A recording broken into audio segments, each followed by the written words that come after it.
Hello everyone, welcome to SSC exam guide.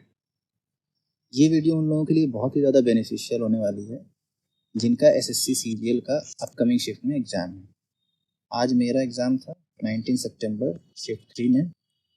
आगे बढ़ने से पहले मैं बता देना चाहता हूँ कि ये कोई एनालिसिस वीडियो नहीं है, ये एक रिव्यू वीडियो है। तो जिन लोगों को ऐसा लग रहा है एनालिसिस है, भाई अभी आप विजिट कर सकते हैं वीडियो को। कैसा मेरा एग्ज़ाम का एक्सपीरियंस रहा और ये मेरे कुछ प्रीवियस ईयर्स के मार्क्स हैं और ये मेरा चौथा अटेम्प्ट है, तो आप समझ सकते हैं कि रिव्यू देने के लिए इतना एक्सपीरियंस है मेरे पास। अब बात करते हैं मेरे एग्ज़ाम की। तो 19 सितंबर शिफ्ट 3 में था, जो 4 से 5 बजे होता है। ये था मेरा ऑनलाइन सेंटर जहाँ पे एग्ज़ाम हुआ। होम टाउन में ही था, तो बहुत ज़्यादा मुझे ट्रैवल तो नहीं करना पड़ा, थोड़ी दूर पे था। और अगर सेंटर की बात करें ना, तो सेंटर अगर ऑनलाइन आप चेक करते तो उसकी रेटिंग 3.4 के आसपास थी, जो कि बहुत ही अजीब कंडीशन थी। रिव्यू अच्छे नहीं थे, पर वहाँ जाके पता चला कि बहुत कुछ सुधरा हुआ है। यानी कि एसएससी के सारे ही सेंटर ऐसा नहीं कि ख़राब हैं, कुछ सेंटर गड़बड़ हैं, कुछ सेंटर अच्छे भी हैं। अगर बात मैं करूँ वहाँ के सिस्टम की, तो सिस्टम एकदम सारे ही सही से काम कर रहे थे। सर्वर भी एकदम अच्छे से चला, कहीं कोई क्रैश आपको देखने को नहीं मिलेगा।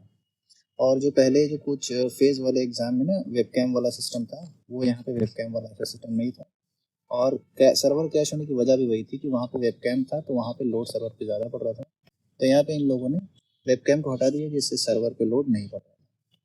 इनका यहाँ पे सिस्टम भी अच्छा था, सर्वर भी अच्छा था। बात करें स्टाफ मैनेजमेंट की, तो भाई स्टाफ भी अच्छे थे। रफ शीट की अगर बात करूँ, भाई बहुत बुरी थी, बहुत बुरी क्वालिटी की थी। पेन इन्होंने मुझे पहले दिया, वो नहीं चल रही थी। थोड़ी देर बाद एक्सचेंज करके आए, दोबारा पेन मिली, वो चल रही थी। अब बात कर लेते हैं एग्ज़ाम लेवल की।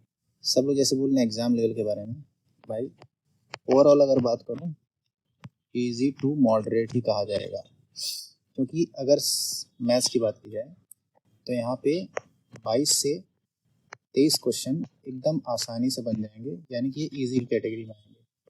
2 क्वेश्चन आपको ऐसे मिलेंगे, 1 या 2 क्वेश्चन जो थोड़े से मॉडरेट लेवल के हैं या थोड़ा सा आपका टाइम ले सकते हैं। बहुत ज़्यादा कैलकुलेटिव भी नहीं कहूँगा आज की शिफ्ट में। पर अगर रीजनिंग की बात करें, रीजनिंग भी भाई 25/25 आराम से कर सकते हो। सारे क्वेश्चन बहुत ईजी थे। एक सीरीज़ का क्वेश्चन थोड़ा सा लग रहा था कि नहीं हो पाएगा, बट वो भी बहुत ईजी था, बहुत आराम से हो गया। इंग्लिश की बात करें, जैसा कि सब कह रहे हैं, इंग्लिश गेम चेंजर है। क्यों है? क्योंकि यहाँ पे आपको पूछा जा रहा है पैसेज। पैसेज इतना लेंदी है कि कोई पढ़ना ही नहीं चाह रहा है। मैंने भी ट्राई किया पढ़ने का, 5 मिनट गया, उसके बाद दिमाग ऐसा ना पैनिक करने लगता है, समझ में नहीं आता है कि कहीं बाकी चीज़ ना छूट जाए। पैसेज के 5 क्वेश्चन थे, उस 5 में से 3 क्वेश्चन तो ऐसे लग रहे थे कि खुद से ही बन सकते हैं। थोड़ा सा दिमाग लगा के कीवर्ड ढूंढ के मैंने पैसेज के कुछ क्वेश्चन बनाए। एक क्वेश्चन पैसेज का बचा था, उसको मैंने लगाया तुक्का। बाकी अगर वोकैब की बात की जाए, वोकैब मुश्किल थी, लेकिन उसके ऑप्शन इतने इजी थे कि आप आराम से एलिमिनेट करके उसको कर सकते हो। तो ओवरऑल इंग्लिश के देखा जाए, मैं कहूँगा इजी टू मॉडरेट है। अगर पैसेज को छोड़ देते हैं, पैसेज हार्ड लेवल की तरफ ले जाता है, आपका टाइम खाएगा। जो भी पैसेज को पहले टच करेगा उसका टाइम बर्बाद होना तय है। जीएस की बात करते हैं भाई। जीएस कहीं से पढ़ लो, कुछ भी पढ़ लो, नहीं हो पाएगा। कहाँ से पूछ रहे हैं, कैसे पूछ रहे हैं, नहीं समझ में आ रहा है। शुरुआत हुई जब जीएस सबसे लास्ट में अटेम्प्ट करता हूँ मैं, जीएस ओपन किया, मुश्किल से 5 से 6 ऐसे क्वेश्चन थे जो मुझे आ रहे थे। उसके बाद समझ में नहीं आ रहा था क्या करूँ, क्योंकि पढ़ा हुआ लगता है सब कुछ है, लेकिन ऐसी सी चीज़ पूछी थी, ऐसा ऑप्शन था कि वहाँ से आप नहीं उसको सॉल्व कर पाएंगे। लास्ट में मैंने 5 क्वेश्चन को तुक्का मारा है यहाँ पे जीएस में, क्योंकि अटेम्प्ट बहुत कम हो रहे थे। अब अगर बात करूँ मेरे अटेम्प्ट की, तो टोटल 81 अटेम्प्ट है मेरे, जिसमें से 25 इंग्लिश के, 25 पूरा रीजनिंग कर दिया, 25 मैथ्स भी कर दिया। और इसमें हो सकता है कि 1 से 2 क्वेश्चन गलत हो, रीजनिंग में एक भी क्वेश्चन गलत नहीं होगा, मैथ्स में 1 या 2 क्वेश्चन मुश्किल से गलत हो सकते हैं। और जीएस में मैंने किया है 11 क्वेश्चन को अटेम्प्ट, जिसमें से 6 एकदम श्योर शॉट सही है, 5 में डाउट है, तुक्का मारा। अगर बात करूँ मैं अटेम्प्ट कैसे करता हूँ पेपर को, तो सबसे पहले रीजनिंग से शुरुआत करता हूँ और इस ऑर्डर को मैंने कभी चेंज नहीं किया, एग्ज़ाम में भी इस तरह करता हूँ। रीजनिंग के बाद फिर मैथ्स, मैथ्स के बाद इंग्लिश, इंग्लिश के बाद फिर जीएस। इस तरह करने से मुझे तो बेनिफिट होता है क्योंकि रीजनिंग ईजी थी, 1 गो में हो गई। मैथ्स ईजी थी, कुछ क्वेश्चन बच गए। उसके बाद इंग्लिश आया, पैसेज स्किप करके मैंने किया। उसके बाद जीएस किया, फिर बाकी चीज़ें। अब बात कर लेते हैं मेरी सजेशन आप लोगों के लिए अपकमिंग शिफ्ट के लिए।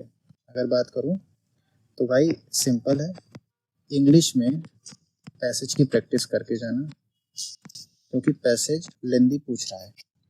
पैसेज ही ऐसी चीज़ है जो गेम चेंजर है, क्योंकि इसके अलावा इंग्लिश में बाकी चीज़ें ईजी हैं। अगर बात करूँ रीजनिंग की, ईजी है, कोई दिक्कत नहीं होगी। मैथ्स में एक आध 2 क्वेश्चन ऐसे आ रहे हैं जो थोड़ा मॉडरेट लेवल के हैं, बाकी ईजी है। जीएस पढ़ना ना पढ़ना दोनों बराबर है, आप पढ़ के जाओगे नहीं पढ़ के जाओगे कोई मतलब नहीं है, आप स्कोर वहाँ पे बहुत ज़्यादा नहीं कर सकते। अब जो बहुत ही ज़्यादा नॉलेज है, जो यूपीएससी की प्रिपरेशन कर रहा है या स्टेट पीसीएस की, वो शायद थोड़ा अच्छा स्कोर कर ले या ज़्यादा टाइम देने वाला स्कोर कर सकता है। मैं बहुत ज़्यादा जीएस पे टाइम देता नहीं हूँ, क्योंकि वहाँ से इनपुट और आउटपुट का जो रेशियो है वो बहुत ही गंदा है, आप लोगों को पता होगा। इसलिए जीएस पे ना मैं टाइम देता हूँ ज़्यादा। इंस्टेड में बाकी 3 सब्जेक्ट पे कर लेता हूँ मेहनत, जहाँ से मुझे मिल जाता है स्कोर। तो यही था आज की शिफ्ट, ये छोटा सा रिव्यू वीडियो है। बाकी आप लोगों को पसंद आया हो तो चैनल को एक बार सब्सक्राइब कर देना अगर वीडियो हेल्पफुल लगी हो तो। बाकी मिलते हैं अगले वीडियो में। Thank you so much.